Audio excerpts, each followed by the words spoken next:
మోకాల నొప్పులకు ఎటువంటి సర్జరీ లేకుండా ఎపియాన్ పెయిన్ క్లినిక్ అందిస్తున్న అత్యాధునిక చికిత్స.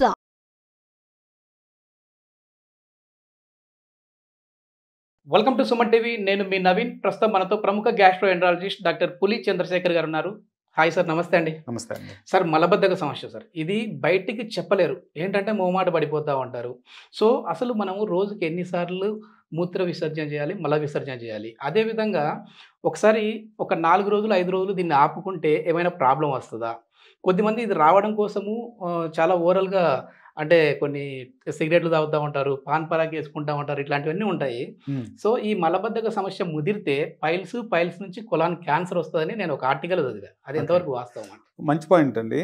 సో రోజుకి ఎన్నిసార్లు మోషన్ వెళ్ళాలి అనేది ఒక క్వశ్చన్. సో తర్వాత మోషన్ రాకపోతే క్యాన్సర్ వస్తుందా అనేది రెండో క్వశ్చన్. సో రోజుకి ఎన్నిసార్లు వెళ్ళాలని కాదు, రోజుకి ఎన్నిసార్లు తింటాం అనేది ముఖ్యము. సో కొంతమంది అసలు ఏమి తినకుండా మోషనే రాదు వాళ్ళకి. సో అలాగే ఒక చిన్న ఎగ్జాంపుల్ చెప్తాను. నాకు ఒక కరెక్ట్గా 1 year బ్యాక్ డాక్టర్ చేయాల్సింది పేషెంట్ చెప్పిన మాట వినాలి. సో దీంట్లో ఏమైందంటే ఒక 82 ఏళ్ల ముసలావిడ బయట నుంచి బాత్రూమ్ నుంచి వస్తూ కాలు జారి పడితే ఒక హాస్పిటల్లో జాయిన్ చేశారట. ఆవిడకి ఏమమ్మా జరిగింది అని అంటే మోషన్ రావట్లేదని చెప్తాను ట్రై చేస్తుంది. వాళ్ళు కేరళ వాళ్ళు, ఇంక తెలుగులోనే మాట్లాడుతున్నారు. సో వాళ్ళు ఏం చేశారు, రావట్లేదు అని చెప్తే అది కాకుండా ఈ యూరిన్ ఇన్ఫెక్షన్ ఉందని అది ఉందని 6 వారాలు మోషన్కి వెళ్ళట్లేదు. ప్రతిరోజు వచ్చినప్పుడల్లా నేను మోషన్ రావట్లేదు అని ఉంటుంది.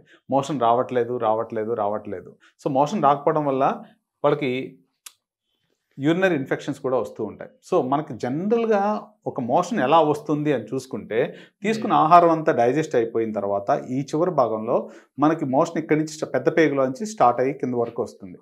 ఇక్కడ వరకు వచ్చిన తర్వాత ఫస్ట్ పొద్దున్నే మనం లెగ్గానే మోషన్కి వెళ్తూ ఉంటాం కదా, ఎందువల్ల అని ఆలోచిస్తే ఇప్పుడు ఇది నార్మల్గా ఎంటీగా ఉంటుంది. మనం పొద్దున్న ఆహారం తీసుకున్న తర్వాత కొంతమందికి అలవాటు ఉంటుంది. ఫర్ ఎగ్జాంపుల్ నేను ఉన్నా అనుకోండి, పొద్దున్న కాఫీ తాగితే కానీ అక్కడి నుంచి రిఫ్లెక్సెస్ ఇక్కడికి వచ్చిన తర్వాత ఇక్కడ నుంచి స్టూల్స్ ఇక్కడికి వస్తే మోషన్కి వెళ్ళాలి, నా పేగంతా మోషన్తో నిండిపోయిందని ఫీలింగ్ వస్తుంది. కానీ యాక్చువల్లీ మోషన్ మొత్తం పేగంతా ఉంటుంది అప్పటికే, ఓన్లీ లాస్ట్ భాగం వస్తూ ఉంటుంది. 100 గ్రాములు 150 గ్రామ్స్ అలా వస్తూ ఉంటుంది.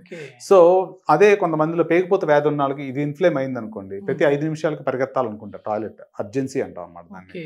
సో ఈ రకంగా జరిగిన పేషెంట్స్ ఎవరికైతే మోషన్ రాకుండా ఉన్న వాళ్ళలో పైల్స్ వస్తాయా అని క్వశ్చన్ నన్ను అడిగారు. మంచి పాయింట్ అది. మోషన్ రాకుండా హార్డ్ స్టూల్స్ వచ్చినప్పుడు ఏం చేస్తారు అంటే గట్టిగా ముక్కుతారు. ముక్కినప్పుడు ఆ కింద ఉన్న రక్త కణాలు గట్టిగా బిగుసుకొని ముందుకు రావడం వల్ల పైల్స్ లాగా బయటకు వస్తూ ఉంటాయి. సో అది ఒకటి కారణం. రెండో కారణం నేనేం చెప్తున్నాను అంటే, మోషన్ రాకపోతే క్యాన్సర్ వస్తుందా అని కాదు, అప్పుడు దాకా నార్మల్గా వెళ్ళే మోషన్స్ పేషెంట్స్ రావట్లేదు, మోషన్ హార్డ్ అవుతుందో లేకపోతే సరిగ్గా వెళ్ళలేకపోతున్నాను అనేది ఒక indication. Change in bowl habits అంటారు విదేశాల్లో. అది వచ్చినప్పుడు కంపల్సరీ పేగు తనిఖీ చేయించుకోవడం బెటర్. ఎందువల్ల అంటే ముందు ఇనిషియల్గా చిన్న చిన్న కణాల కింద ఇలా స్టార్ట్ అయ్యి ఒక గడ్డలాగా వస్తుంది. ఇంకా క్యాన్సర్గా మారలేదు, క్యాన్సర్గా మారే ఛాన్సెస్ ఉంటాయి. సో వీళ్ళల్లో ఒక చిన్న ఎగ్జాంపుల్ చెప్తాను. నాకు ఒక పేషెంటు బాంబే నుంచి వచ్చారు. బాంబే నుంచి వచ్చిన ఆయన పైల్స్ అని చెప్పి వచ్చాడు. పైల్స్ అని చెప్పి వచ్చిన అతను 50 ఏళ్ళు పైన ఉన్నాడు, రక్తం పడుతుంది. సరే నేను చిన్న సజెషన్ ఇచ్చాను. సరే ఆయనకున్న హ్యాబిట్స్ వేరు హ్యాబిట్స్ ఉన్నాయి, సరే కొలనోస్కోపీ కూడా చేయించుకోండి అని అంటే ఈ భాగంలో స్టేజ్ 1 క్యాన్సర్ నాకు కనిపించింది. అదృష్టవంతుడు. సో విదేశాల్లో క్యాన్సరు, కోలాన్ క్యాన్సర్స్ అధికంగా ఉంటాయి అని అనుకుంటున్నాం, కానీ ఇండియాలో కూడా చాలా ఎక్కువ ఉన్నాయి. నేను 20-30 ఏళ్ళ వయసు ఉన్న వాళ్ళలో కూడా నేను క్యాన్సర్ కనుక్కోవడం జరిగింది ఇక్కడ. సో వాళ్ళు ఎర్లీగా చూస్తే మనం దానికి పేక్ కట్ చేయకుండా దానికి మనం రిమూవ్ చేసుకోవచ్చు. ఏ స్టేజ్లో మనం ట్రీట్ చేయొచ్చు సార్ దాన్ని? అన్ని స్టేజ్లో ట్రీట్ చేయొచ్చు, కానీ ప్రాబ్లం ఏంటంటే మనం విదేశాల్లో ఎటువంటి పేషెంట్స్కి కొలనోస్కోపీ అవసరము అనేది క్వశ్చన్ నేను ఆన్సర్ చేయదలుచుకున్నాను. ఏంటంటే 50 ఏళ్ళు పైన దాటిన వాళ్ళందరికీ స్టూల్ ఎగ్జామినేషన్ చేస్తాం. సో నాకు మొన్న ఒక పేషెంట్ ఒక ఆయన వచ్చారు, నాకు పాత పేషెంట్, వాళ్ళ మదర్కి విదేశాల్లో కోలాన్ క్యాన్సర్ ఉందో లేదో అని చెప్పి స్టూల్ శాంపుల్ టెస్ట్ ఇస్తారు బ్లడ్ కనుక్కోవడానికి. అది చేయగానే పాజిటివ్ వచ్చిందంట.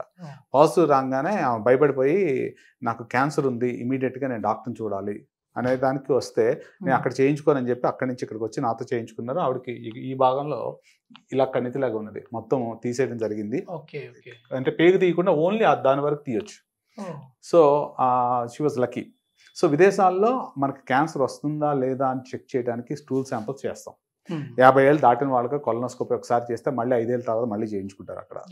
లేకపోతే రక్తం మలంలోంచి రక్తం పడిన వాళ్ళకి, లేకపోతే అప్పుడు దాకా రోజు ఒకసారి వెళ్ళిన వాళ్ళు రోజుకు 10 సార్లు వెళ్తుంటే వాళ్ళు కూడా చేయించుకుంటూ ఉంటారు. లేకపోతే బరువు తగ్గిన వాళ్ళు కూడా చేయించుకుంటూ ఉంటారు. సో దీన్ని కోలాన్ క్యాన్సర్ స్క్రీనింగ్ అంటారు.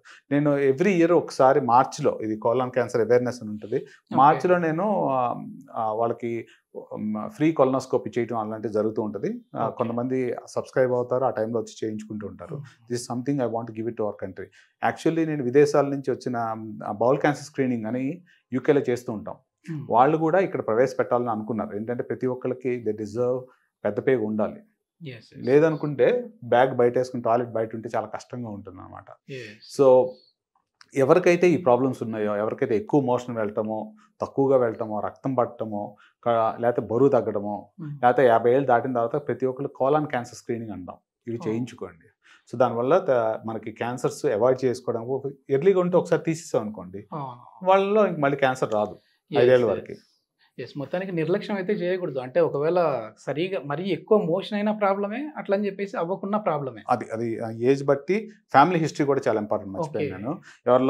కొంతమందికి నాకు మొన్న ఎవరికి వచ్చేసాను 18 ఏళ్ళ బాబుకి, వాళ్ళ ఫ్యామిలీ మొత్తానికి క్యాన్సర్ ఉండే. సో ఇంకో ఒక అతను బెంగళూరు నుంచి వచ్చాడు. అతని వయసు 32 ఉంటుంది. మొత్తం నోటి దగ్గర కాడ నుంచి మలం వరకు క్యాన్సర్. అతనికి ఆల్రెడీ సహం పేగు తీసేశారు, ఇంకో సహం పేగు మాత్రం ఉంది, అది కూడా తీసేస్తా అన్నారు, బ్యాగ్ పెడతా అన్నారు. అతను నాకు అలా వద్దు అని చెప్పి ఇక్కడికి వచ్చి, చాలా ఉన్నాయి మొత్తం అంతా చిన్నగా కొద్దిగా పెద్దవి ఉన్నాయి, మొత్తం అన్ని ఒకే సిట్టింగ్లో తీయలేక 2 సార్లు తీయాల్సి వచ్చింది. అలా కొంతమంది ఫ్యామిలీ హిస్టరీ ఉంటుంది. ఆ ఫ్యామిలీ హిస్టరీ ఆఫ్ క్యాన్సర్స్ ఉన్న వాళ్ళు కూడా స్క్రీనింగ్ చేయించుకుని ఎండోస్కోపీ ద్వారా మొత్తం ఈ క్యాన్సర్ కంటిని మొత్తం తీసుకోవచ్చు. ఓకే. ఎట్లాంటి జాగ్రత్తలు తీసుకోవాలి సార్? అంటే మనం తీసుకునే ఫుడ్ హ్యాబిట్లో కావచ్చు, లేదంటే మనకున్న అలవాట్ల వల్ల కావచ్చు, లైఫ్ స్టైల్ కావచ్చు, ఎట్లా ఉండాలంటారు? మంచి పాయింట్ చెప్పారు. సో ఈ కోలాన్ క్యాన్సర్ ఎవరెవరిలో వస్తుంది అనే క్వశ్చన్ ఆయన తర్వాత లైఫ్ స్టైల్ మోడిఫికేషన్స్ అంటే ఎలా ఉండాలి. సో ఫైబర్ డైట్ ఎక్కువ తీసుకున్నాం అనుకోండి, కూరగాయలు ఒకప్పుడు మనం బాగా తినేవాళ్ళం, అలాంటివి మంచివి. తర్వాత ఫ్రూట్స్, విటమిన్ సిలో ప్రతి ఫ్రూట్లోనూ యాంటీ ఆక్సిడెంట్, క్యాన్సర్ రాకుండా ఉండే తత్వం ప్రతి పండులోనూ ఉంటుంది. అది ఈ try to eat that one. Number 3, వయసు దాటిన 50 ఏళ్ళు దాటిన తర్వాత ఒకసారి కొలనోస్కోపీ చేయించుకొని ఏం ప్రమాదం ఏమి ఉండదు, చాలా simple procedure. So you'll have a better outcome. అప్పుడు లేదనుకోండి, క్యాన్సర్గా మారడానికి కొన్ని సంవత్సరాలు పడుతుంది. ఒకసారి చూసినప్పుడు లేదంటే మళ్ళీ it may take like 4-5 years. అందుకు మళ్ళీ 5 years తర్వాత మళ్ళీ రిపీట్ చేస్తూ ఉంటాం అలాంటివి.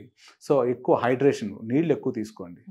అలాంటివన్నీ మంచిగా, అంటే these are the good lifestyles that you should follow. Screening ఒకటి, plenty of water, fibre diet. Okay. ఇందాక మంది అడిగారు రంగులు వేసుకోవడం. ఆ రంగులు ఆపేయండి. రంగులు వేసుకుంటే కంపల్సరీ ఇక్కడి నుంచి రంగు పడుద్ది, దాన్నే క్యాన్సర్ అంటారు. ఓకే. చాలా మంచి ఇన్ఫర్మేషన్ సార్.